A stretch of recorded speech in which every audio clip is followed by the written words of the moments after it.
고체, 액체, 기체. 겉보기에는 세 가지 상태만 알려져 있습니다.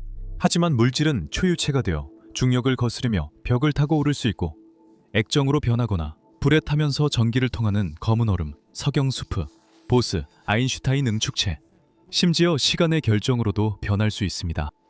물질은 어디에나 존재하며 우리 몸과 풍경을 이루고 손끝에서 저항합니다. 물질은 나무이고 바위이며 내리는 비이고 연기이고 우리 발 아래의 땅이고 여러분이 저를 바라보는 화면의 유리이며 여러분이 들이마시는 공기입니다. 하지만 제가 방금 언급한 이 모든 익숙한 예시들은 지구의 정상적인 조건에서 물질이 가질 수 있는 상태로 한정되어 있으며 이때 물질은 항상 어느 정도 절제된 모습을 보입니다. 하지만 물질을 눈이 멀 정도로 가열하거나 짓누르거나 죽어가는 별의 중심에서 으깨거나 얼리고 극도로 냉각시키면 물질은 전혀 다른 모습을 보입니다. 물질은 얼굴을 바꾸기 시작하고 다른 가면을 쓰며 우리가 알고 있다고 생각했던 그것이 갑자기 기이한 형태를 취하고 말 그대로 환상적인 성질을 갖게 됩니다. 이제 이해하셨겠지만 오늘 우리는 엄청난 압력과 상상하기 힘든 온도에 의해 극한까지 밀려난 물질이 어떤 모습으로 변할 수 있는지에 대해 깊이 파고들어 보겠습니다. 이런 물질이 실험실 기계든 자연 현상이든 어떻게 만들어져도 상관없습니다. 먼저 고체 상태부터 시작하겠습니다. 고체는 물질이 고정되어 있어 기본 개념을 이해하는 데 도움이 됩니다. 고체는 특별한 점이 있는데 그것은 가만히 두면 형태가 변하지 않는다는 것입니다. 그리고 많은 고체들은 변형시키려고 해도 저항합니다. 고체는 일정한 부피를 가지고 있으며 일반적인 조건에서는 태우거나 으깨려고 하지 않는 한 그 부피를 유지합니다. 이러한 성질은 아주 미세한 수준에서 물질이 배열되는 방식에서 비롯됩니다. 고체에서 원자들이 어떻게 배열되어 있는지 관찰할 수 있다면 건물의 돌처럼 서로 밀접하게 연결되어 있는 모습을 볼 수 있을 것입니다. 때때로 이러한 정지된 구조는 결정질의 질서 있는 형태를 띠기도 합니다. 또는 유리처럼 혼돈스러운 외관이 무질서하게 굳어 보이기도 합니다. 하지만 매번 원자들은 제자리에 머물러 있을 수밖에 없습니다. 함께 굳어져서 그들은 평형 위치 주변에서만 진동할 뿐 결코 이웃 원자들로부터 멀어지지 않습니다. 왜냐하면 그들을 결합시키는 힘이 너무 강해서 자유롭게 움직일 수 없기 때문입니다. 그리고 이것이 고체가 안정된 형태와 일정한 부피를 가지는 이유입니다. 그래서 그들이 부딪혀도 섞이지 않습니다. 액체에서는 상황이 다릅니다. 그곳에 있는 원자들은 서로 덜 강하게 결합되어 있어서 물질이 춤추듯 자유롭게 움직이고 원자들이 서로를 피해 미끄러지거나 이동할 수 있게 해줍니다. 그러면서도 어느 정도의 응집력은 유지합니다. 이 상태는 용암, 바다, 피의 상태이기도 하며 이때 물질은 항상 담긴 그릇 형태에 맞춰 흐릅니다. 마지막으로 기체 상태에서는 그것이 주변의 공기이든 커피 위로 피어오르는 수증기이든 상관없이 원자와 분자들은 너무 빠르게 움직이기 때문에 서로 결합할 수 없게 되고 계속해서 흩어지며 모든 공간을 차지하려고 합니다. 따라서 기체 상태의 물질은 일정한 형태도 부피도 가지고 있지 않습니다. 그리고 극도로 작은 세계에서는 각각의 원자와 분자가 저마다의 삶을 살아가며 튕겨나가고 빠져나가고 자신을 잊으며 아주 자유롭게 움직입니다. 놀랍게도 우리에게 익숙하고 우리 몸을 이루고 있는 이 세 가지 상태 중 어느 것도 물질이 주로 존재하는 형태가 아닙니다. 우주에서는 99% 이상의 원자가 플라즈마 상태, 즉 때때로 네 번째 상태라고 불리는 형태로 존재합니다. 이러한 형태의 물질이 우주의 거의 모든 별을 구성하고 있습니다. 플라즈마가 어떻게 형성되는지 이해하기 위해 미시적인 수준에서 고체의 이미지를 다시 살펴봅시다. 만약 그것을 충분히 가열하면 재료를 단단하게 유지하는 원자 결합이 약해지게 되고 결국 원자들이 움직일 수 있게 되어 액체를 형성하게 됩니다. 그리고 온도를 더 올리면 가장 강한 결합조차도 끊어지게 되고 원자들이 자유롭게 움직이며 기체를 형성하게 됩니다. 즉, 모든 고체는 액체로, 모든 액체는 기체로 변할 수 있습니다. 이제 기체를 수천도에 달하는 온도까지 가열하면 그 기체를 구성하는 원자들의 핵 주위를 돌고 있는 전자들이 결국에는 원자핵에서 떨어져 나가게 됩니다. 온도가 너무 높아 전자와 원자핵이 결합하지 못해 전자와 원자핵으로 이루어진 수프 상태가 됩니다. 전기를 전도하고 자기장을 형성하는 유체처럼 행동하는 특이한 성질을 가진 이 전하를 띤 입자들의 혼합물을 플라즈마라고 부릅니다. 플라즈마는 우주에서 가장 흔한 물질의 상태로 별이나 성간가스처럼 빛나는 형태로 존재하지만 지구에서는 매우 드뭅니다. 우리 행성에서는 플라즈마가 번개 주변이나 원자로 내부에서 잠깐씩만 형성되며 오로라에서 그 존재를 감상할 수 있습니다. 이처럼 신비한 물질의 상태는 플라즈마 램프라는 이름도 남겼습니다. 이 램프 안에서는 가스를 극도로 높은 온도로 가열해서가 아니라 잠시 동안 플라즈마가 형성됩니다. 램프 안에 갇힌 플라즈마는 매우 강한 전류가 흐르면서 만들어지는데 이 전류가 지나가면서 원자의 전자를 핵에서 떼어냅니다. 고체, 액체, 기체, 플라즈마. 대부분 우리는 물질의 다양한 상태를 말할 때 여기서 멈춥니다. 하지만 이 네 가지 기본 상태는 우리가 익숙하게 알고 있는 물질의 모습일 뿐이며 우리 주변에서 자연 상태로 발견하고 관찰할 수 있는 것들입니다. 하지만 다른 모습들도 존재하며 이를 알아보기 위해서는 두 상태의 경계에 있을 때 물질이 보이는 놀라운 행동에 관심을 가지는 것부터 시작할 수 있습니다. 이것이 바로 액정의 경우입니다. 액정은 유체도 아니고 고체도 아니며 고체와 액체 사이에서 선택을 거부하는 중간 형태의 물질입니다. 그리고 그 원자들은 결정처럼 정렬되어 있고 구조화되어 있습니다. 그러면서도 움직이는 것을 허용합니다. 이런 이상함은 여러분 집에도 지금 있습니다. 왜냐하면 액정은 LCD 화면의 기본이 되기 때문입니다. 이 화면에서는 이 물질에 전기장을 가해서 원자들을 회전시키고 그렇게 해서 겉으로 보이는 색을 바꿉니다. 이것은 빛이 그 안을 통과할 때 경로를 바꾸는 방식입니다. 사실 이 기술의 등장이 플라즈마 화면의 종말을 알렸습니다. 액정이라는 이 매혹적인 물질들은 우리 화면에만 있는 것이 아닙니다. 생명체 안에서도 발견할 수 있습니다. 공작의 깃털이나 나비의 날개 안에는 케라틴 계열의 단백질이 있는데 이 단백질들이 액정 구조를 이루어 특정한 무지갯빛 색상 효과를 만들어냅니다. 지금 이 순간에도 여러분 세포 안에 있습니다. 왜냐하면 식물과 동물의 세포막을 이루는 지질층이 실제로는 종종 액정 상태를 띠기 때문입니다. 이 구조는 단단하면서도 유연해서 옆으로 흐를 수 있게 해줍니다. 이제 여기에 온도와 압력의 증가를 더하면 정말로 혼란스러운 현상들이 나타납니다. 예를 들어 초임계 유체와 같은 것들이 있는데 이것은 경계면에서 형성되며 자연 상태로 우리 행성의 표면에서도 발견됩니다. 금성에서는 지표면의 평균 온도가 약 465도이고 대기압은 우리 행성의 92배에 달합니다. 공기 중에 존재하는 이산화탄소는 더 이상 기체처럼 행동하지 않고 액체와 기체의 성질을 동시에 가진 초임계 유체처럼 행동합니다. 즉, 이들은 침투하고 작동을 시작합니다. 어디든지 매우 빠르게 퍼지면서도 만나는 물질을 액체처럼 무섭게 효율적으로 용해시킬 수 있습니다. 이 이상한 초임계 유체 상태는 모든 원소에서 관찰할 수 있는데 충분히 강한 압력을 가하면서 가열할 수 있다면 가능합니다.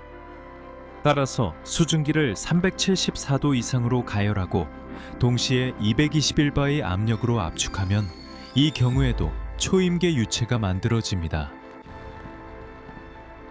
이제 제가 여러분에게 피부를 태우고 전기를 통하는 검은 얼음에 대해 말한다면 여러분은 제가 정신이 나갔다고 하실 겁니다. 하지만 이 물질의 존재는 2010년대 후반에 우리가 실험실에서 소량을 만들어내기 훨씬 이전에 이미 우리의 이론에 의해 예측되었습니다. 우리 행성의 표면에서 물의 얼음은 미시적인 수준에서 항상 같은 결정 구조를 가지고 있습니다. 권체적으로 결정 내에서 무한히 반복되는 질서 있는 패턴에 따라 배열되어 있습니다. 하지만 온도와 압력 조건을 높이면 이 구조는 크게 변하게 됩니다.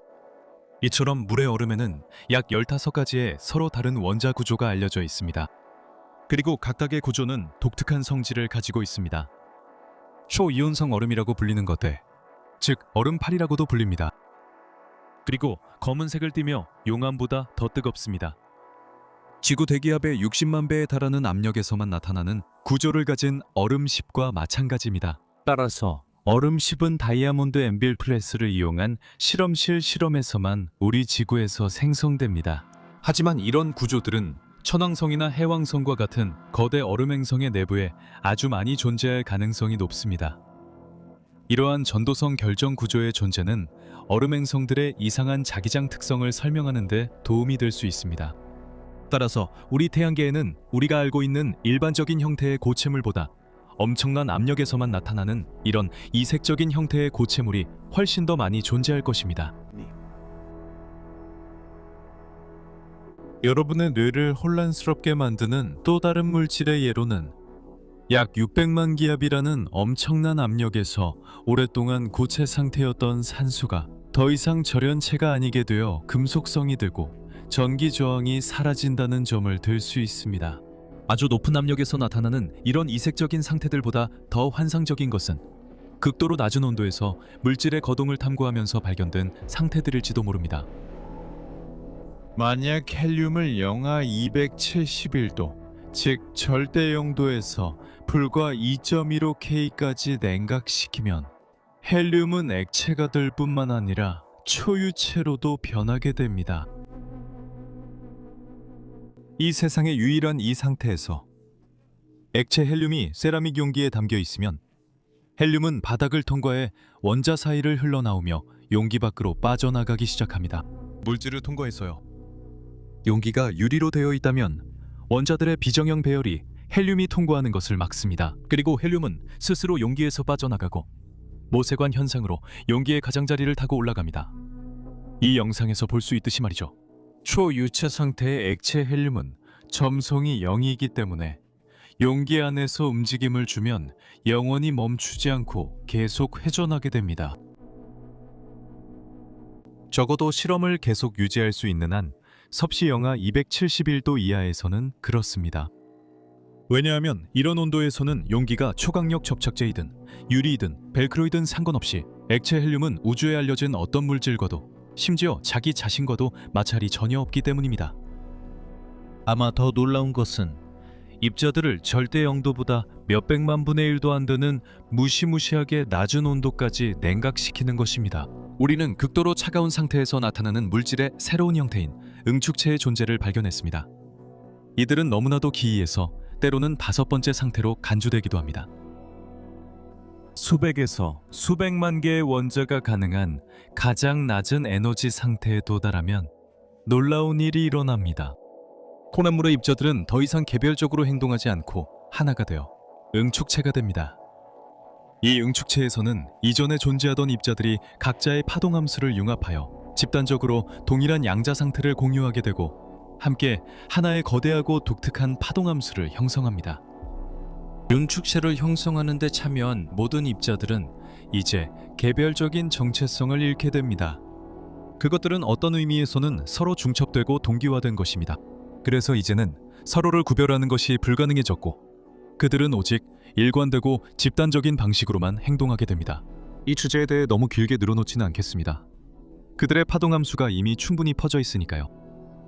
이제 180도 방향을 틀어서 극도로 뜨겁고 때로는 압축된 상태에서 높은 에너지로 탄생하는 물질의 형태에 대해 살펴보겠습니다. 우선 소위 축태된 물질부터 시작하겠습니다. 이 물질은 별이 죽어갈 때 중심에서 형성되며 별을 빛나게 하던 핵반응이 멈출 때 나타납니다. 그리고 죽어가는 천체의 막대한 질량이 원자 수준에서 스스로 붕괴하도록 만듭니다. 원자들은 이웃들과 같은 양자 상태를 차지하는 것을 거부하며 자신의 자리를 내주지 않으려 하여 천체의 붕괴에 맞서 버팁니다. 그리고 그 결과로 축태라고 불리는 특이한 물질이 형성되는데 이 축태 물질에서는 입자들이 매우 조밀하게 압축되어 있어서 1세제곱센티미터만 해도 무게가 거의 10톤에 달합니다. 이렇게 놀라운 밀도를 가진 이 물질, 즉 백색 외성이라고 불리는 별을 구성하는 물질에서는 전자들이 압축된 원자핵 사이를 거의 자유롭게 매우 빠른 속도로 이동합니다. de celle de la lumière. 이렇게 거의 완벽하게 열을 전달하는 축태 전자가스가 존재하기 때문에 붕괴 과정에서 저장된 엄청난 양의 열이 이 작은 죽은 별들 내부에서 빛의 형태로 외부로 방출될 수 있습니다. 이로 인해 이 천체들은 더 이상 핵융합 반응이 일어나지 않아 이미 죽은 별임에도 불구하고 죽은 후에도 오랫동안 희미하게 빛나게 됩니다. 이 축태 물질의 또 다른 놀라운 점은 천체 크기에 미치는 영향입니다. 보통 고체나 액체, 즉 행성이나 바다 같은 것에 물질을 더하면 그 행성이나 바다는 부피가 커지고 더 커지게 됩니다. 하지만 축태 물질로 이루어진 천체에서는 그 반대입니다. 백색 외성이 더 무거울수록 오히려 더 작아집니다. 다시 말해 천체가 무거울수록 그 질량이 더 작은 부피에 들어가게 됩니다. 그 이유는 백색 외성이 더 무거울수록 중력이 더 강해지고 전자들이 붕괴를 막기 위해 더 가까이, 더 충청이 모여야 하기 때문입니다. 그래서 축태 물질로 이루어진 별의 부피가 더 작아집니다. 따라서 태양 질량의 절반인 무거운 백색 외성은 실제로 지구와 크기가 거의 같습니다. 반면에 우리 태양보다 3배나 더 무거운 또 다른 백색 외성은 달보다도 더 작을 것입니다. 그리고 바로 중력이 우리를 축태 물질보다도 더 압축된 또 다른 형태의 물질, 즉 6번째 상태라는 논란의 타이틀을 공유하는 중성자 물질, 즉 뉴트로늄을 만날 수 있게 해줍니다. 우주에서는 매우 거대한 천체가 자신의 중력에 의해 붕괴할 때 뉴트로늄이 형성됩니다. 이때 그 천체를 이루는 전자들은 중력에 맞서지 못하고 더 이상 축태된 형태로 물질을 유지할 수 없게 됩니다. 이렇게 뉴트로늄 구체가 만들어집니다. 이 구체는 백색 외성보다 1000배나 더 작으며 지름이 겨우 약 10km에 불과한 공간에 우리 태양 질량의 1.4배가 넘는 질량이 압축되어 있습니다. 뉴트로늄은 거의 대부분 중성자로 이루어져 있습니다. 이 중성자들은 원래 양성자와 전자로부터 만들어졌으며 중력에 의해 짓눌려 서로 가까워지다가 결국 융합하게 된 것입니다. 이러한 형태의 물질은 원자 요소들이 너무 가까이 붙어 있어서 쌀알 하나의 부피가 에펠탑 100개를 합친 것만큼 무거운데 오늘날 알려진 우주에서 가장 밀도가 높은 물질입니다. 이 별의 내부에는 뉴트로늄보다 밀도 높은 물질이 있을 수 있지만 우리는 이미 한계에 도달했음을 알고 있습니다. 왜냐하면 뉴트로늄의 밀도를 더 높이면 곧바로 되돌릴 수 없는 지점에 도달하게 되고 그곳에서 시공간의 공률이 블랙홀을 만들어내기 때문입니다. 물질은 스스로를 재창조합니다. 우리는 더 많이 하고 더 높이 올라가며 온도도 오릅니다. 결국 우리는 알려진 물질 중에서 가장 원시적이고 근본적인 형태, 때로는 7번째 상태라고도 불리는 쿼크 글루온 플라즈마를 만나게 됩니다. 뉴트로늄과는 달리 이 물질은 물리학자들에게 비교적 잘 알려져 있습니다. 그들은 입자 가속기에서 금이나 납의 원자핵을 빛의 속도에 가깝게 서로 충돌시켜 일시적으로 이 물질을 재현할 수 있습니다. 이렇게 함으로써 그들은 국소적으로 물질을 하게 도는 온도, 즉 1조 7천억 도라는 무시무시한 온도 이상으로 가열하게 되며 이 온도가 한계선을 표시합니다. 그 한계를 넘어서면 양성자와 중성자, 즉 하드론 물질이라고 불리는 것들이 더 작은 요소들로 분해되어 쿼크와 글루온의 플라즈마 수프 형태가 됩니다. 이렇게 보면 하게 도는 온도는 일반 물질을 구성하는 성분들이 액화되는 지점으로 간주할 수 있습니다. 따라서 기체처럼 흐르는 태양의 일반 물질 플라즈마와 달리 쿼크 글루온 플라즈마는 일종의 액체처럼 흐릅니다. 이 액체 안에서는 물질의 기본 입자들이 글루온과 힘의 장의 바닷속에서 자유롭게 움직입니다. 이 기묘한 플라즈마 상태는 우리 우주의 초기 순간에 존재했던 최초의 순간적인 물질 상태였습니다. 왜냐하면 빅뱅 직후 몇 마이크로초 동안에는 온도가 너무 높아서 물질이 쿼크와 글루온의 안개에 불과했기 때문입니다. 이런 관점에서 보면 우리 모두를 이루는 기본적인 요소들이 잠시나마 이 상태를 거쳤다는 사실을 생각하는 것이 재미있습니다. 이제 이것을 생각해보세요. 만약 쿼크 글루온 플라즈마가 액체처럼 행동한다면 그것은 얼 수 있다는 뜻입니다.